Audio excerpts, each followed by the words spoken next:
GST के reforms पर बड़ी बड़ी बातें की जा रही हैं। हम जीएसटी के रिफॉर्म्स का समर्थन करते हैं, लेकिन जीएसटी के रिफॉर्म करने वाली निर्मला सीतारमण और नरेंद्र मोदी बताएं कि जब श्री राहुल गांधी जी ने 9 साल पहले आपको हूबहू हर्फ दर हर्फ यानी शब्द दर शब्द लिख करके दिया था कि आपको सिर्फ जीएसटी के 2 स्लैब रखने पड़ेंगे, तब आपने क्यों नहीं रखे?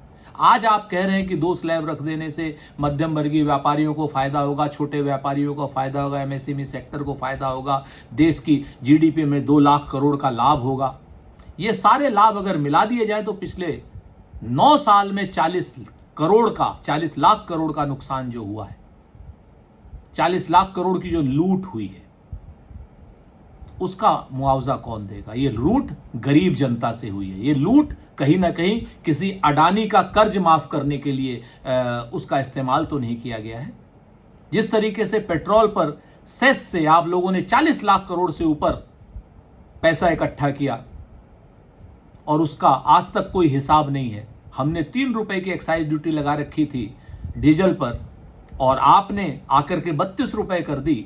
40 लाख करोड़ रुपए वो और 40 लाख करोड़ ये जो लूट एनडीए सरकार के समय में हुई है, इसका हिसाब कौन देगा? जीएसटी काउंसिल में इस हिसाब का भी फैसला होना चाहिए।